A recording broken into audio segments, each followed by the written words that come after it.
डर और सुरक्षा। हम्म, एक्चुअली पता है कि जो स्टीवन कवी इसमें बता रहे हैं डर और सुरक्षा के बारे में, हाँ जी, बेसिकली वो अमेरिका के बारे में बता रहे हैं, ठीक है। है ना। क्योंकि जो वहाँ के कल्चर, तो वो डर डर है, वो कहीं भी हो सकता है। ठीक है। एक इंडियन मदर घर बैठी हुई है, उसका बच्चा ट्यूशन गया, स्कूल गया है, अगर वो उसके डरने की फीलिंग है तो वो बिना मतलब में डर गई होगी कि वो पता नहीं कुछ हो ना गया, एक्सीडेंट ना हो गया, फलाना ना हो गया, ठिकाना ना हो गया, तो मतलब वो कोई ना कोई डर रीजन होगा। घर बैठी हुई हस्बैंड के बारे में डर रही है, तो डर एक हैबिट है। मुझे अगर डरने की आदत है ना, तो मैं जहाँ आऊंगा, जैसे होऊंगा, मुझे किसी चीज से भी डर लगेगा। ओके। अब जैसे उन्होंने कहा है कि आज बहुत से लोग डरे हुए हैं, तो उन्होंने बताया कि मोस्टली डर ही फ्यूचर का होता है, डर प्रेजेंट का डर होता ही नहीं। और डर के पीछे क्या रीजन है, मेरी किसी ना किसी से कोई ना कोई डिपेंडेंसी बनी हुई है, और वो डिपेंडेंसी का मुझे डर है कि वो डिपेंडेंसी जो मेरी जिस पर्सन पे है वो गड़बड़ ना हो जाए। ओके। चाहे वो मेरा बच्चा हो, चाहे वो मेरा हस्बैंड हो, चाहे वो मेरा बॉस हो, चाहे मेरे एम्प्लॉइज हो, ठीक है। ना। अब हमारे पास अगर 10 एम्प्लॉय छोड़ के जा रहे हैं और 20 एम्प्लॉय हमारे नए ज्वाइन करने को रेडी हैं, तो मैं डर नहीं होगा, नहीं होगा। ऑब्वियसली। हाँ, अगर एम्प्लॉय को लगता है कि राइट टाइम पे राइट इंक्रीमेंट हो जाएगा, तो उसे डर नहीं लगेगा। जी, ऑब्वियसली। तो ये डर जो होते हैं ना, ये अलग अलग जॉब का डर है कि मैं अगर अच्छा काम कर रहा हूँ, मुझे नहीं निकाला जाएगा, और निकाला जाएगा तो मैं अच्छा काम करता हूँ, तो मैं अच्छा काम कहीं भी कर लूंगा। तो बेसिकली ना, डर बहुत ही इलॉजिकल थॉट्स पे स्टैंड करते हैं। तो इन्होंने इस टॉपिक में यही बताया कि डर क्या, कैसे कैसे रीजन होते हैं, वो दिए हुए हैं, है ना।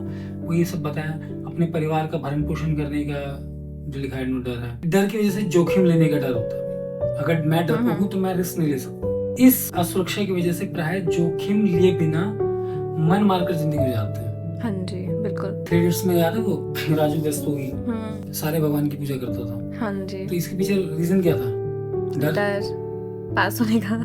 हाँ जी। तो जब भी कोई डरेगा ना, तो मेरा मन नहीं है पूजा करने से। मैं ये नहीं कह रहा कि पूजा करनी अच्छी चीज है, बुरी चीज है, लेकिन मैं अपने मन से पूजा नहीं कर रहा हूँ, मैं डर के पूजा कर रहा हूँ, जस्ट फॉर्मेलिटी कर रहा हूँ, हाँ जी, है ना। क्योंकि मुझे भगवान पे प्यार नहीं आ रहा है, लेकिन मैं भगवान से कुछ चाह रहा हूँ। इसमें जिक्र नहीं है, डर एक्चुअली लालच से जुड़ा होता है। ओके।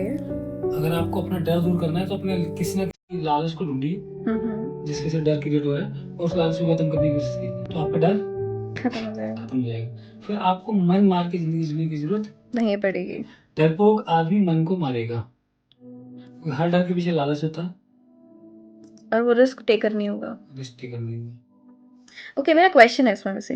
बेसिकली मेरा क्वेश्चन ये है कि आपने कहा कि ये एक हैबिट है, तो ये हैबिट इनबिल्ट होती है, बचपन से ही बंदा पैदा होता है इस हैबिट के साथ? एक्चुअली ये जेनेटिक है, जेनेटिक है ये? हम जो कहते हैं ना कि हम लोग आदि मानव काल से आ रहे हैं। हाँ जी। तो पहले डर क्या होता था कि हम लोग अपनी जान बचाने के लिए डरते थे, ठीक क्योंकि है। हम जिंदा रहना चाहते थे। हम्म।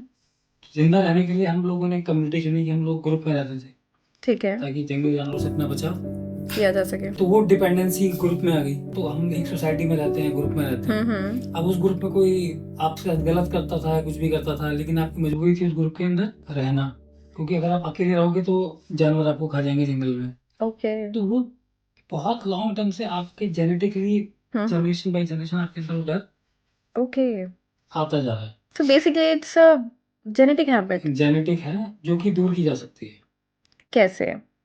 वो हम इस बुक में आगे पढ़ेंगे। ठीक है। तब ये फिलहाल ये समझा रहे हैं कि अगर हमें अपनी जिंदगी का लालच नहीं है, हमें लोगों के साथ रहने का लालच नहीं है, बिल्कुल तो हमें डरने की जरूरत नहीं है। नहीं है।